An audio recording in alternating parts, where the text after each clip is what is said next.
Hello students, पिछले video में हमने किया था difference between the solid, liquid and gases. इस वीडियो में हम पढ़ेंगे बेटा questions related to that topic. Question first, most important question, कई बार रिपीट हुआ ये। Solids are incompressible, then why a sponge can be compressed. Solids incompressible हैं तो स्पॉन्ज को कंप्रेस कैसे किया जा सकता है? So the answer is sponge is a compressible but considered as solid. The reason is that this is because a sponge has minute or tiny holes. In holes में क्या भरा होता है? Air. In which the air is trapped. When it is pressed, the air comes out from the holes and we are able to compress it. When we release, the air again enter inside and it will again take the definite shape and size. So it is solid because it have definite shape and size and it is maintain its shape.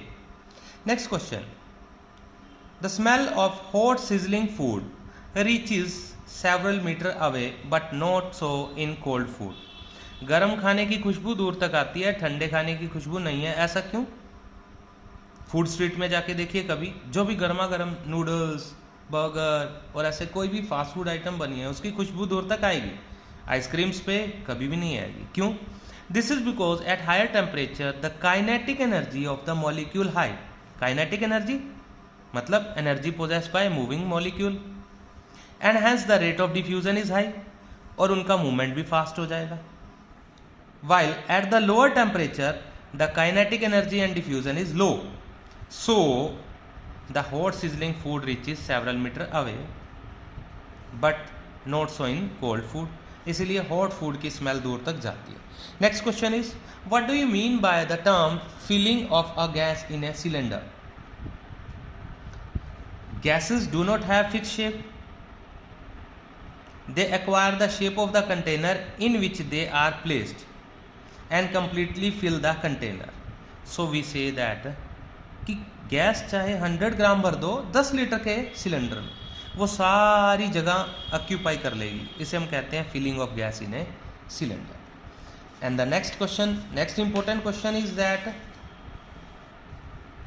Gases exert pressure on the walls of the container, give reason. Container यानी कि जो भी cylinder है, container है, उसमें उनकी walls के ऊपर फोर्स लगाती हैं, प्रेशर लगाती हैं। इसे हमें एक्सप्लेन करना। We know pressure is equal to force per unit area. Pressure is equal to force per unit area. The molecules of the gas have very high kinetic energy. They strike the walls of the container. As they strike, in which it is kept, they apply the certain force and momentum. Momentum is product of mass and velocity. P is equal to m into v. P momentum, m mass, v velocity. अब कोई भी मास जब ज़्यादा velocity से टकराएगा तो वो extra force लगाएगा, उसे मोमेंटम कहते हैं। They apply the certain force and momentum to them. The force per unit area और momentum responsible for pressure of gas, और ये वही फोर्स है जो गैसेस पे प्रेशर लगाता है, सिलेंडर की वॉल्स पे प्रेशर लगाता है।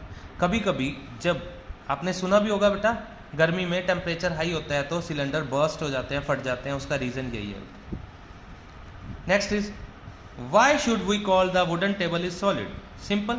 The answer is, solid की property लिख दो। It have definite shape, definite size, definite volume, incompressible, rigid। जो भी properties आपको solids की learn है वो लिख सकते हैं। वो property wooden table में है तो wooden table solid है। Next question, we can easily move our hand in air, but to do so the same through the solid we need karate expert। हमें एयर में तो अपना हाथ आसानी से मूव कर सकते हैं, ये देख रहे हैं बेटा मैं हाथ मूव करवा रहा हूँ, बट अगर मुझे कोई सॉलिड लेना है तो मैं सॉलिड में अपना हाथ नहीं मूव कर सकता, उसके लिए मुझे कराटे एक्सपर्ट चाहिए। रीज़न, सॉलिड में हाई फोर्स ऑफ अट्रैक्शन है, it needs large energy to break. Air में इंटर पार्टिकल स्पेस ज़्यादा है, सॉलिड में कम है, तो एयर में आसानी से हमारा हाथ मूव कर सकता है। सॉलिड में फोर्स लगाना है, ज़्यादा फोर्स लगाना है तो हमें क्या चाहिए बेटा? Karate expert. हमें कभी घर पे ऐसा ट्राई नहीं करना है, ठीक है बेटा?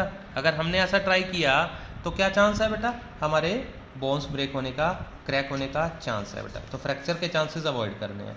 Next question is most important question, कई बार एग्जाम में पूछा गया क्वेश्चन, क्या generally solids have high density then ice, then why ice floats on water. Solids भारी होते हैं, मैंने एक कॉइन लिया, पानी में डाला, वो डूब गया, लेकिन मैंने आइस पानी में डाली तो वो फ्लोट कर गई। रीज़न क्या? ये अगर आप डायग्राम देखें तो एक एक वाटर के मॉलिक्यूल को हमने बनाया और उसमें स्पेस छोड़ दिया, उसमें पिंक लाइन से ये डॉट किया है और ये वीक फोर्सेस बन जाती हैं। इसे हम क्या बोलते हैं? Hydrogen bonding, weak force of attraction, और उनके कारण इसके बीच में एयर स्पेस क्रिएट हो जाते हैं, इसका वॉल्यूम बढ़ जाएगा और हल्की हो जाएगी, इसीलिए ये फ्लोट करती है, ये केज लाइक स्ट्रक्चर बन जाता है। So right answer is that ice at solid state is expected to be heavier than water but it floats on the surface of water। ये सेंटेंस तो हमने क्वेश्चन से ही ले लिया। Actually the ice have the cage like structure, जो हमने अभी बनाकर यहाँ दिखाया है, नीचे ध्यान से देखें बेटा, ice have the cage like structure due to which it have vacant space, ये जो खाली स्पेस है इन्हें वेकेंट स्पेस या वॉइड्स भी कहते हैं या पॉकेट्स भी कहते हैं। When number of these vacant species is more, जितने स्पेसिस बढ़ते जाएंगे,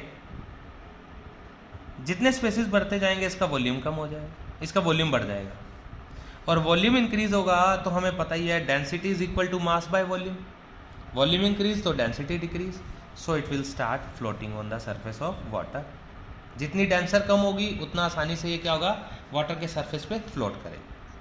नेक्स्ट वीडियो में हम करेंगे बेटा इंटर कन्वर्जन, मतलब एक स्टेट ऑफ मैटर दूसरे स्टेट में कन्वर्ट कैसे होता है, इसमें पढ़ेंगे बेटा। बहुत इजी टॉपिक है, उसमें बहुत इंपॉर्टेंट क्वेश्चंस आएंगे बेटा, उस वीडियो में हम इंपॉर्टेंट क्वेश्चंस पढ़ेंगे। ठीक है, be with me next videos.